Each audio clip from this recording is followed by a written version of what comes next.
देख रहे हैं DDN RST। ईवीएम के खिलाफ जागरण करना बहुत जरूरी है। जागरण से ही ईवीएम को हटाया जा सकता है। अम्बेडकरवादी विचारधारा को ज्योतिबा फूले के व मानवर काशीराम के विचारधारा वाली पार्टी का नया चेहरा नहीं बल्कि नई शक्ति के रूप में देखना वामन मेश्राम का लक्ष्य है। पेश एक रिपोर्ट। सारे देश भर में हमारा जो संगठन है, कैडर बेस्ड ऑर्गेनाइजेशन है, सारे देश भर में ये बात हम लोगों को समझा रहे हैं, बता रहे हैं। जो लोग लोगों के अंदर डर पैदा कर रहे हैं, वो लोगों के अंदर जागरण पैदा नहीं दे रहे। लोगों के अंदर जागरण पैदा करने की जरूरत है। जागरण से विकल्प खड़ा हो, जागरण से अल्टरनेटिव खड़ा होगा और जागरण करना जरूरी है। कांग्रेस जाएगी तो बीजेपी आएगी, बीजेपी जाएगी तो कांग्रेस आएगी। पहले भी हुआ 84 में 26 जनवरी 1950 को संविधान लागू हुआ। 1952 से प्रथम लोकसभा का चुनाव हुआ। वोट से होता था, हाँ वोट से ही होता था, वोट से ही हो रहा था। 84 तक वोट से ही होता रहा। 84 के बाद से ईवीएम मशीन लाया गया और 84 को काशीराम ने बहुजन समाज पार्टी बनाई, जागरण करने का काम किया, तीसरा विकल्प खड़ा करने का काम किया। कांग्रेस जाएगी तो बीजेपी आएगी, बीजेपी जाएगी तो कांग्रेस आएगी। क्या बदला होगा? तो नहीं जानता इसमें कोई बदला होगा। तीसरी शक्ति का निर्माण होना जरूरी है।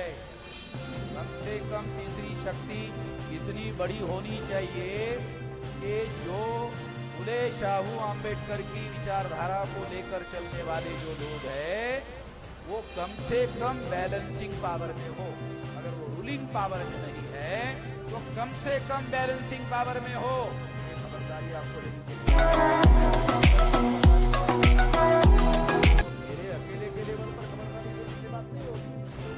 लोगों के लेवल पर, जनता के लेवल पर ये खबरदारी लेना जरूरी है कि हमें ईवीएम फोड़ने के लिए बूथ लेवल की कमेटियां बनानी चाहिए और राउंड अबाउट 13 लाख से 15 लाख तक बूथ होने की संभावना है सारे देश।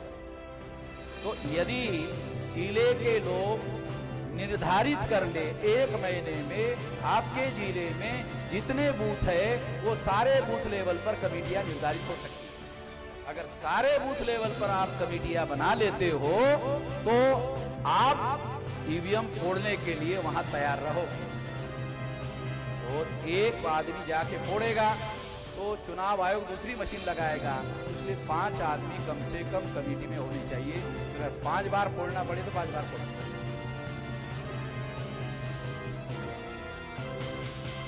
15 लाख लोग जब फोड़ेंगे ना, किसी को जेल नहीं होगी, लिख के देता हूं। एक आदमी फोड़ेगा तो 15 लाख आदमी फोड़ेंगे तो नाचना लगेगा। आपको आंदोलन की रणनीति समझा रहा हूं कि अगर एक आदमी फोड़ेगा वो जेल में जा सकता है। 15 लाख लोग फोड़ेंगे कोई जेल में नहीं जाएगा, उसी की बात मान लेंगे। अरे समझिए, आप लोगों की बात अगर मनवाना चाहते हो तो 15 लाख लोगों की कमेटियां बनाओ और फोड़ने के लिए तैयार करो। मैं जानता हूं ये बात कह रहा हूं, ईवीएम फोड़ना है, मैं जानता हूं। केवल फोड़ो ऐसा कहने से कहना भी गैर कानूनी है, मेरे खिलाफ एफआईआर हो सकता है।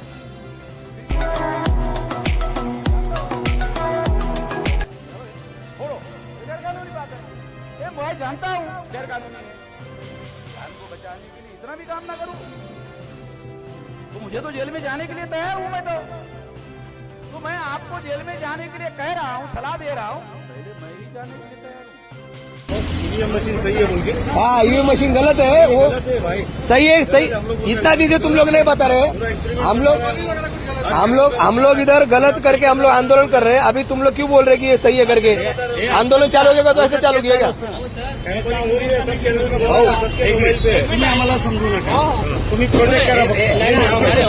जनतेचा विरोध आहे साहेब, आमचा विरोध आहे। याच्यामध्ये घोटाळा होतो, 100% घोटाळा होतो। ऐका, तुम्ही पब्लिक सर्वंट आहे, आमच्या इन्कम टॅक्स मधून तुम्हाला पगार मिळते, तुम्ही आमचे काही विरोधक नाही, पण आम्ही सरकारशी भांडतोय, आम्ही सुप्रीम कोर्टामध्ये केस जिंकलेलं आहे। ठीक आहे, तुम्ही माहिती द्या पण सह्या घेऊ नका। सह्या घेतल्या तिकडे डेटा जमा होणार, तिकडे टीव्हीवर द्या, ऑनलाईन माहिती द्या। कटआउट लावा. हे असं चुकीचं कुठे पण घेऊन तुम्ही सह्या घेऊ नका. सह्या कुणाच्या घेऊ नका. सह्या घेऊ नका कुणाच्या. ही जे पूर्ण पब्लिक आहे. पब्लिक सगळी याच्यावर बोलते. नाही मी शूटिंग करतो मी. पाडतो पूर्ण शूटिंग. सगळं बंद करा हे. या ठिकाणी ईव्हीएम मशीनच्या नावाखाली या ठिकाणी लोक सह्या घेतात आणि महाराष्ट्र शासनाला आणि केंद्र सरकारला हे लोक दाखवतात की एवढा पब्लिकेचा प्रतिसाद आहे. पण महाराष्ट्रभर आणि पूर्ण भारत देशामध्ये आंदोलन चालू आहे ईव्हीएम मशीन बंद करण्याचं. तर या ठिकाणी सर्व जनतेने चेंबूर स्टेशनला ईव्हीएम मशीन बंद केलेलं हे बघू शकतो तुम्ही सर्व लोकांना. गोष्ट अशी आहे हे जर असं कुठं डेमॉन्स्ट्रेशन चालू असेल यांचं, हे डेमो दाखवत असतील तर याच्यामध्ये कुणीही डेमोमध्ये सहकार्य करू नका. याच्यामध्ये लोकांना सांगा की हे डेमो करायची गरज नाहीये. सह्या करू नका. सह्या करू नका. सह्या पण करू नका आणि डेमो दाखवायला पण देऊ नका. कारण हे जर आम्हाला बंद करायचं असेल तर याचा डेमो का आणि हे आत्ताच का होतंय. कारण सुप्रीम कोर्टमध्ये जर केस चालू आहे तर हे डेमो दाखवून लोकांना फसवतात का.